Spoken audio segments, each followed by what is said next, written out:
dan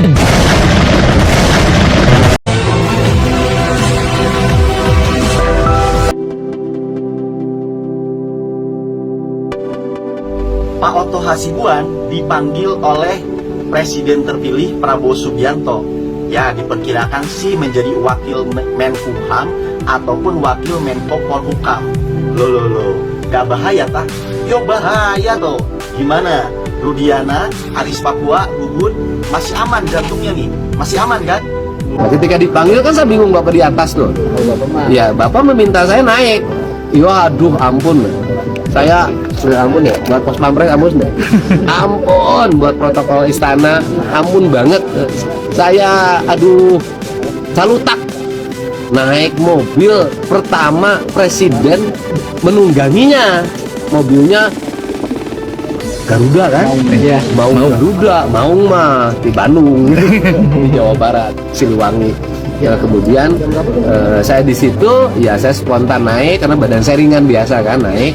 Nah di atas itu bapak itu ngasih lap, sudah dikasih air dan meletakkannya di bawah. Saya tahu saya suruh duduk di situ. Nah Sekarang nih, yang kalian hadapin nih, Rudiana CS 1, Deddy Mulyadi, calon gubernur, kemungkinan besar menang. Kemudian Otto Hasibuan, calon wakil menteri hukum dan HAM ataupun Menko Polhukam, kemungkinan diterima. Amin, kemungkinan jadi nih. Jadi siap-siap. Siapa yang membackup? Presiden langsung Prabowo Subianto. Jadi bagaimana? Masih aman kan jantungnya nih? Rudiana, Aris, Gugun, sudah siap-siap kan kalian?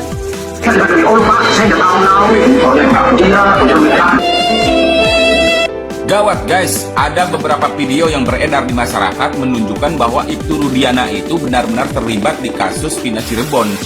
Kasus penangkapan ke-7 terpidana kasus Vina Cirebon atau ke-7 orang yang diduga melakukan pembunuhan kepada Vina dan Eki di tahun 2016.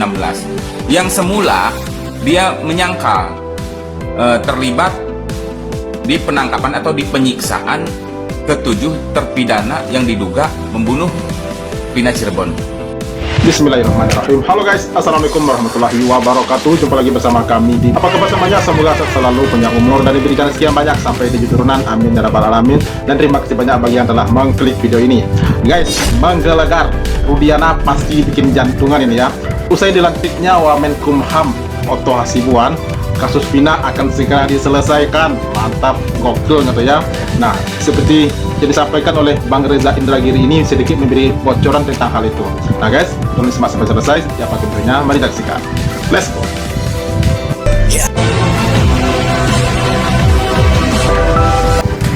Saya berbincang dengan salah satu calon kepala daerah, yang kabarnya sih punya akses langsung ke Prabowo Subianto. Wih, Pak Prabowo ya. Orang dekat ya, atau mungkin orang daerah.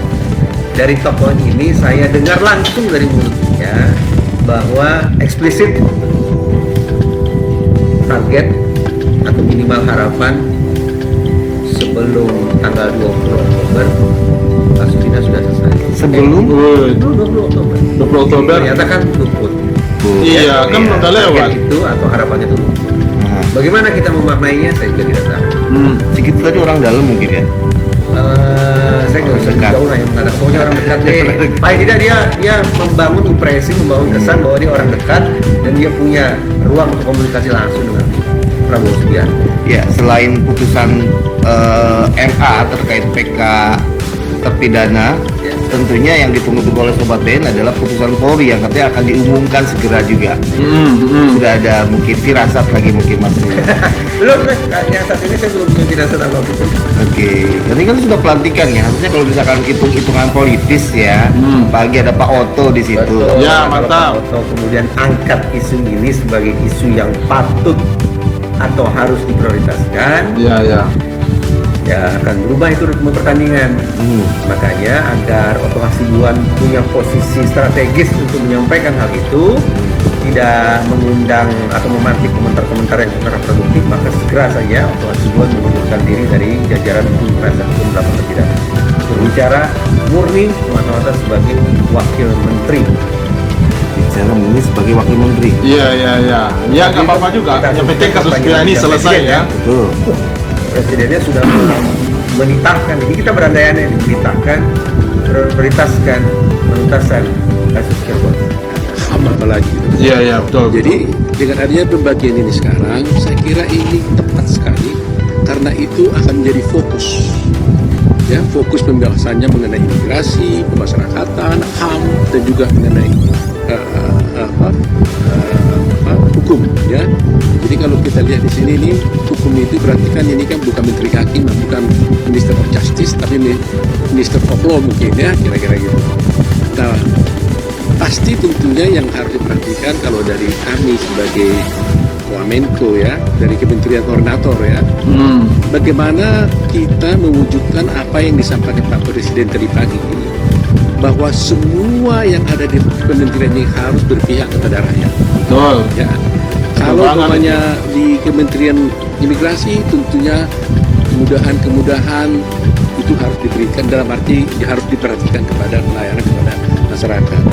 Kalau itu di pemasyarakatan, maka tentunya perlindungan kepada orang-orang yang ada di sana itu juga harus diberikan, ya kan? Jadi mengenai hukum, tegaknya penegakan hukum, Pak Presiden mengatakan juga harus tegas dan keras, kan begitu? Iya. Jadi ini menjadi perhatian kita semuanya. Saya melihat satu hal yang paling penting memang adalah bagaimana akses kepada keadilan, ya, akses to justice. Ini yang harus didapatkan. Karena pikiran saya begini, kalau Pak Presiden sudah memberikan pemikiran yang dalam dan besar terhadap kesehatan masyarakat, anak-anak dengan makanan yang bergizi dan sebagainya, ya itu kan kesehatan dalam arti jasmania. Nah sekarang ini kita harus memenuhi juga kesehatan rohani mereka, jiwa mereka, spiritual mereka. Nah, ya kan, supaya mereka mendapatkan keadilan sosial. Iya.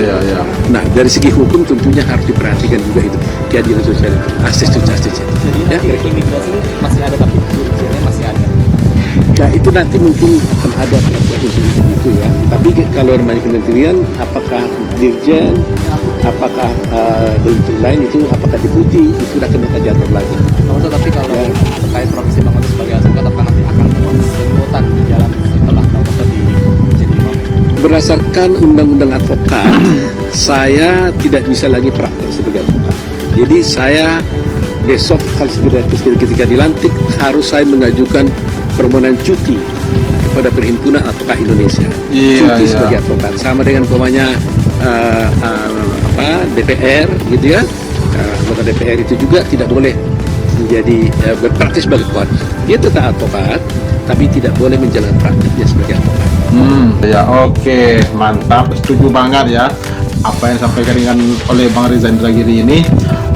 Ya kalau bisa, walaupun Pak Otto sedang menjabat sebagai Wamenkumham dan beliau tidak bisa lagi menjabat secara praktik sebagai advokat begitu ya, ya nggak masalah juga. Yang penting beliau terus memperhatikan kasus Pina Cirebon ini dan terus mengungkapnya, berperan sebagai Wamenkumham gitu ya, dan bahkan itu akan lebih